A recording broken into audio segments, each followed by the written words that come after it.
BJP ने अपनी list जारी कर दी है। 5वीं लिस्ट जारी की गई है बीजेपी की तरफ से। 13 उम्मीदवारों के नाम सामने आए हैं। लोकसभा चुनाव से जुड़ी हुई ये बड़ी खबर आपको बता रहे हैं। एक तरह बीजेपी की लिस्ट जारी कर रही है और 13 उम्मीदवार हैं जो कि अब मैदान में उतारे गए हैं। 5वीं ये लिस्ट है, इसमें 2 नए चेहरे भी सामने आए हैं। अरुण गोविल का नाम सामने आया है जो कि राम के किरदार में आपने देखे हैं। मेरठ से उन्हें टिकट मिली है। इसके अलावा कंगना रनौत बॉलीवुड की क्वीन जो है, उन्हें भी टिकट दिया गया मंडी से।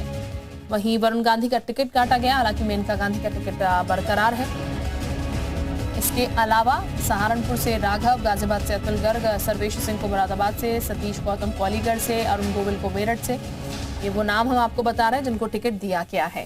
प्रणब वाल्मीकि को हाथरस से टिकट मिला है। 13 नाम इस लिस्ट में सामने आए हैं। गाजियाबाद से अतुल गर्ग हैं जो कि उम्मीदवार बनाए गए हैं। तो आपको ये भी हम बता देते हैं कौन कौन रेस से बाहर हुए हैं, किन किन की दावेदारी जो है वो हट चुकी है। कई बड़े चेहरे हैं जिनका टिकट जो है वो काट दिया गया है, वो हम आपको बता रहे हैं। गाजियाबाद से वीके सिंह है जिनका टिकट कट चुका है। इसके अलावा कानपुर से सत्यदेव पचौरी है, हाल ही में चिट्ठी भी उन्होंने भेजी थी कि वो लड़ने के इच्छुक नहीं है। पीलीभीत से वरुण गांधी है जिनकी पहले से ही अंदेशा लगाया जा रहा था टिकट काटा जाएगा, वैसा ही हुआ, उनका टिकट जो है वो काट दिया गया है। विशाल इस वक्त हमारे साथ ज्यादा जानकारी के साथ जुड़ चुके हैं। विशाल का एक बार फिर से हम रुक कर लेते हैं। विशाल, टिकट काटे हैं, लेकिन ये कहा जा सकता है कुछ चिट्ठियां भी पहले पहुंची थी कि टिकट दावेदारी जो है वो नहीं करना चाहते हैं। जैसे कि पचौरी ने भी चिट्ठी लिखी थी कि वो दावेदारी नहीं अपना करना चाहते हैं। और कह सकते हैं कि जो टिकट काटे भी गए हैं कुछ काम के आधार पर या फिर जिताऊ कैंडिडेट दूसरे जो हो सकते हैं उनके आधार पर भी टिकट क्या काटे गए? देखिए, बिल्कुल ये जो टिकट काटे गए हैं इनमें अगर आप बहुत गौर करिए तो इसमें बहुत ज्यादा बदलाव जो है आप नहीं देख पाएंगे कि मतलब कुछ ऐसा हुआ है कि जो मतलब आप प्रत्याशी था नहीं पता था। वरुण गांधी का बिल्कुल तय माना जा रहा था कि उनका टिकट कटेगा, क्योंकि लगातार जिस तरह से बीजेपी के खिलाफ उनकी बयानबाजी रही हो, केंद्रीय नेतृत्व के प्रति उनका असंतोष रहा हो, इसी वजह से ये कहा जा रहा था कि उनका टिकट कटना बिल्कुल तय है। और ये भी था कि मेनका गांधी का भी टिकट कटेगा, लेकिन बीच में जिस तरह से मेनका गांधी ने केंद्रीय नेतृत्व से मुलाकात की, बातचीत की, तो उसके बाद उनको सुल्तानपुर से रिपीट किया गया। और आपको बता दो कि मैं ग्राउंड जीरो पर गया था, तो सुल्तानपुर में मेनका गांधी का जो ग्राउंड वर्क था वो बीजेपी केंद्रीय नेतृत्व के सर्वे रिपोर्ट में बेहतर पाया गया था। मानना जरूर था कि हाँ, मेनका गांधी भी नाराज चलती है, लेकिन सुल्तानपुर से बीजेपी को लगा कि नहीं, ठीक है, बदलाव यहाँ से नहीं करते हैं, मेनका गांधी को रिपीट करते हैं। और इसीलिए उनको ये बताया गया कि आपको रिपीट कर रहे हैं और वरुण गांधी को रिपीट नहीं कर रहे हैं। गाजियाबाद की बात करें, अतुल गर्ग को वहां से टिकट दिया गया है। यूपी सरकार में मंत्री रहे हैं और खाद्य रसद उनके पास विभाग था।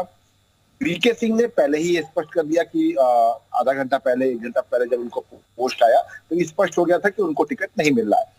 सत्यदेव पचौरी की बात करें, सत्यदेव पचौरी चूंकि उम्र बहुत ज्यादा हो गई थी, एक्टिव बहुत ज्यादा नहीं थे, ऐसे में अपनी बेटी के लिए चाह रहे थे। लेकिन हाँ, कानपुर से जरूर एक बड़ा कैंडिडेट की जगह बीजेपी ने एक जर्नलिस्ट है रमेश अवस्थी, उनको टिकट दिया गया। दूसरी चीज, अब आप एक जो समीकरण है उसके अनुसार अगर आप राघव लखनपाल की बात करते हैं, सर्वेश सिंह की बात करते हैं, तो ये समीकरण बहुत ज्यादा जो है फिट बैठता है बीजेपी के लिए। और खासतौर से जब से आरएलडी के साथ गठबंधन बीजेपी का हुआ है, तो ये बीजेपी को पता है कि कौन सा कैंडिडेट कहां पर फिट बैठेगा जातिगत समीकरण से। और अरुण गोविल की हम बात कर रहे हैं, तो अरुण गोविल को मेरठ से टिकट दिया गया, अगर टिकट काटा गया है, इसके पीछे सबसे बड़ा कारण यह था कि एक तो एज फैक्टर था मौजूदा सांसद का, दूसरा अरुण गोविल को का जो किरदार रहा है राम का, और जिस तरह से 2024 जनवरी में हमने देखा 22 को कि एक राम मंदिर जो प्राण प्रतिष्ठा हुई और जो राममय माहौल बीजेपी बनाने की कोशिश की, तो एक तरह से एक बड़ा संदेश जो है वो बीजेपी ने देने की कोशिश की है अरुण गोविल को प्रत्याशी बनाकर। तो ये एक समीकरण है। और देखिए, मूलतः अरुण गोविल वहीं पर रहते हैं, उनके जाति के वोट है। मेरठ से अगर हम बात करते हैं तो मेरठ से चूंकि आरएलडी का भी अच्छा खासा वोट बैंक बीजेपी के पाले में जाएगा। बसपा का जो प्रत्याशी है वो सीधे तौर पर जो है टिकट जो वोट है वो काटता नजर आएगा इंडिया गठबंधन के। तो एक लड़ाई जो है वो बीजेपी के फेवर में आती नजर आ रही है। अगर इसमें जो जातिगत सेक्टर के साथ साथ जो सनातन का जो मुद्दा है बीजेपी का, जो एक बड़ा मुद्दा है, तो उसको जब एड ऑन करते हैं तो अरुण गोविल का एक चेहरा बहुत उपयुक्त है। हालांकि चर्चा लगातार चल रही थी कि अरुण गोविल को लाया जा सकता है, तो उसी कड़ी में टिकट दिया गया है। अब हम अगर बात करते हैं, देखिए टिकट कटने की, तो बाराबंकी की हम बात करते हैं तो उपेंद्र रावत का टिकट चूंकि काट दिया गया है। एक विवाद हुआ था, विवाद के बाद उनको कहा गया था कि आप जो है चुनाव मत अभी जब तक फैसला ना हो जाए तब तक अभी आप कोई अनाउंसमेंट मत करिए।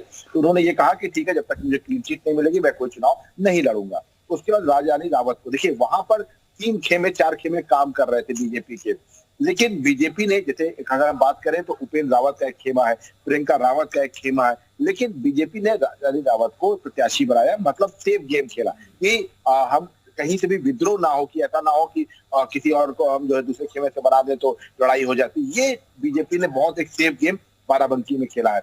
आप देखिए, केसरगंज का नाम नहीं है, हाथरस से जरूर अनूप चलिए वाल्मीकि ठीक है, मैं वापस आपके पास लौटूंगी। रमेश अवस्थी साहब इस वक्त हमारे साथ जुड़ चुके हैं कानपुर से, जो कि उम्मीदवार बनाए गए। रमेश जी, पहले तो बहुत बहुत बधाई आपको। और किस तरीके की प्लानिंग है आगे की सर आपकी, क्योंकि कैंडिडेट आप उम्मीदवार बने हैं यहाँ पर से, बीजेपी ने आपको चुना है, उम्मीदवारी आपको दी है। चलिए, उनका संपर्क शायद हमसे टूट चुका है, लेकिन विशाल हमारे साथ लगातार बने हुए हैं। विशाल का एक बार फिर से हम रुक कर लेते हैं। विशाल, मेनका गांधी की अगर बात की जाए, वरुण गांधी की अगर बात की जाए, तो ये जो टिकट काटे गए हैं, वरुण गांधी का जो टिकट खासकर काटा गया है, क्या वजह यही रही है पिछले कुछ समय से जिस तरीके से अपनी पार्टी के खिलाफ वो बोलते हुए नजर आए और ये चीजें जो है बार बार सामने निकल के आ रही थी, एक ये बड़ा रीजन रहा है जिसकी वजह से उनका टिकट काटा गया है?